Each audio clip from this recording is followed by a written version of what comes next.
بسم اللہ الرحمن الرحیم۔ میرے واجب الاحترام اساتذہ کرام اور عزیز طلبہ، السلام علیکم ورحمۃ اللہ وبرکاتہ۔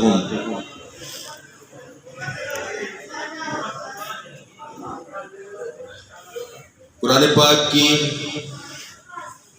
جو آیات ہم آج تلاوت کرنے جا رہے ہیں، اس میں بھی دنیا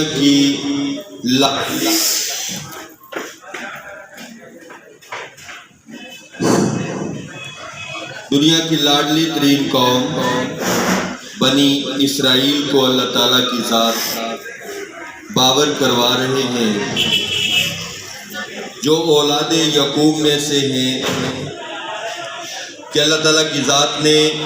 کون کون سی نعمتیں تم پر نچھاور کی لیکن تم نے ناشکری کی۔ اس کے بارے میں اللہ تعالیٰ کی یہ آیات ہمارے لیے ایک درس ہیں، ہمارے لیے ایک سبق ہیں، چونکہ قرآن پاک جو ہے یہ صرف اسی دور کے لیے نہیں تھا جب یہ اترا، بلکہ یہ رہتی دنیا تک ہر فرد کے لیے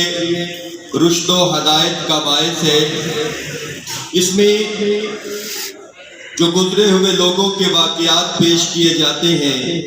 اس میں ہمارے لیے ایک سبق ہوتا ہے تاکہ ہم اس سے سیکھ جائیں، اپنے آپ میں بہتری لے آئیں۔ جن باتوں کی وجہ سے ان لوگوں کا مواخذہ ہوا،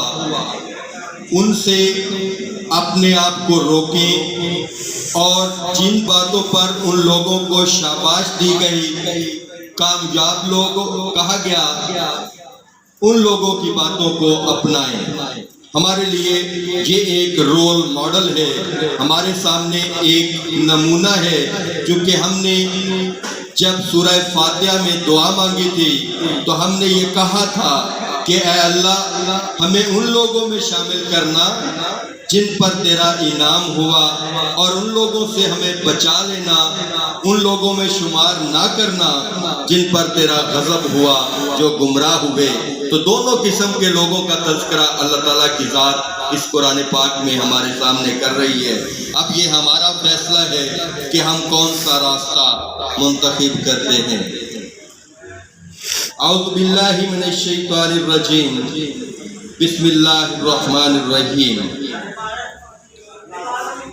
یا بنی اسرائیل اذکروا نعمتی التی، اے اولاد یعقوب، اے بنی اسرائیل،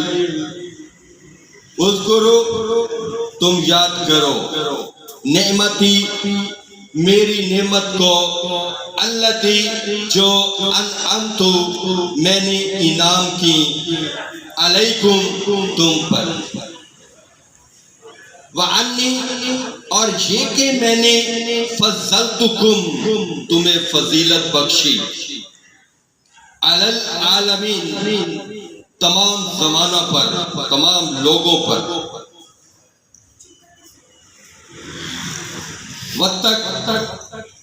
واتقوا اور ڈرو، یومن اس دن سے، لا تجزی نہ بدلہ بنے گا، نفس کوئی شخص، ان نفس کسی دوسرے شخص کا، شیئا یعنی کوئی شخص کسی دوسرے شخص کا بدلہ نہیں ہوگا، کہ باپ کا بدلہ بیٹے سے اور بیٹے کا بدلہ باپ سے نہیں لیا جائے گا۔ اس دن سے ڈرو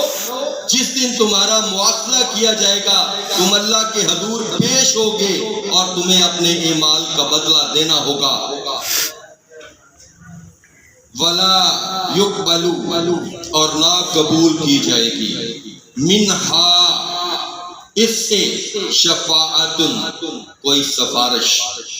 یعنی قیامت کے دن کوئی سفارش قبول نہیں ہوگی، وَلَا يُؤْخَذُ اور نہ لیا جائے گا، مِنْہَا اس کے بدلے میں، عدل کوئی معاوضہ، جیسے قتل کے بدلے میں فدیت ادا کی جاتی ہے، یا اس طرح کا جو مواخذہ ہے یہ قیامت کے دن نہیں ہوگا کہ آپ کچھ لے دے کے چھوٹ جائیں گے، نہیں، جو آپ نے کیا ہے، جو بویا ہے وہی کاٹنا ہے۔ الدنیا مزرعۃ الآخرہ، یہ دنیا آخرت کی کھیتی ہے، یا ہم نے جو بونا ہے وہی آخرت میں کاٹنا ہے۔ وَلَا هُمْ يُنصَرُونَ،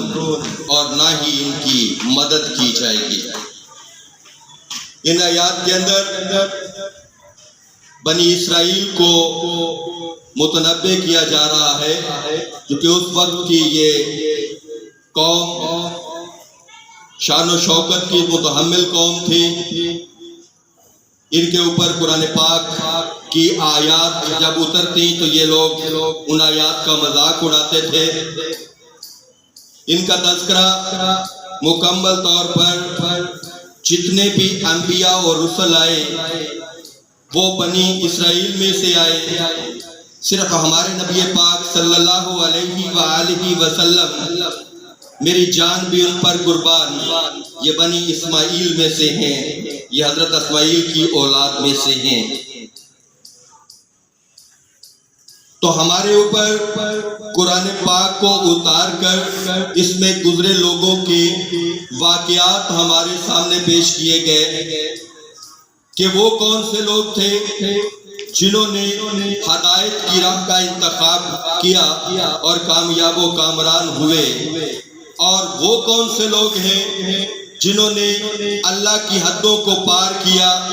اللہ کے انعامات کے باوجود اس کی نعمت کا شکرانہ ادا نہ کیا، اور وہ کس طرح سے ذلیل و خوار ہوئے۔ ہمارے لیے اس میں ایک سبق ہے۔ ایک پیاری سی حدیث بیان کر کے بات ختم کرتا ہوں کہ نبی پاک صلی اللہ علیہ وآلہ وسلم نے ارشاد فرمایا کہ اللہ فرماتا ہے، حدیث قدسی ہے، حدیث قدسی وہ ہوتی ہے جو فرمان تو اللہ تعالیٰ کا ہوتا ہے، لیکن وہ میرے پیارے آقا حضرت محمد صلی اللہ علیہ وآلہ وسلم کی زبان سے ہم سنتے ہیں کہ کیا تم لوگ یہ پسند نہیں کرو گے کہ تمہاری تھوڑی سی نعمتیں تم پر آنے کے بعد تم شکر ادا کرو، اور میں تمہیں قیامت کے دن تمہارے تھوڑے سے اعمال کے بدلے میں جنت دے دوں۔ کیا پیارا سودا ہے، کیا یہ پیارا جو ہے، کیا پیاری ڈیل ہے یہ اللہ تعالیٰ کی، کہ ہم تھوڑی سی نعمتوں کے عوض اللہ کا شکر ادا کریں کہ اے اللہ تیرا شکر ہے جو تو نے ہمیں عطا کیا، دل سے شکر ادا کریں۔ اللہ ظاہری جسمانی حرکات و سکنات کو نہیں دیکھتا، اللہ کی نظر دل پر ہوتی ہے۔ انما الاعمال بالنیات، بے شک اعمال کا دور و مدار نیتوں پر ہے۔ تو یہ غریب لوگوں کے لیے جو تنگ دست ہیں ان کے لیے یہ حدیث یقین کریں ایک بہت بڑا زیور ہے، اگر ہم اس پر عمل کریں کہ اللہ کی تھوڑی سی نعمتیں اگر ہمارے اوپر ہیں اور ہم اللہ کا شکر ادا کرتے ہیں تو اللہ تعالیٰ کی ذات کہتی ہے کہ تمہارے تھوڑے سے اعمال کے بدلے میں قیامت کے دن تمہیں جنت دے دوں گا۔ سبحان اللہ۔ دعا کرتا ہوں اللہ تعالیٰ کی ذات سے کہ وہ ہمیں ان لوگوں میں شمار کرے جس میں اس کا انعام ہوا۔ وما علینا الا البلاغ۔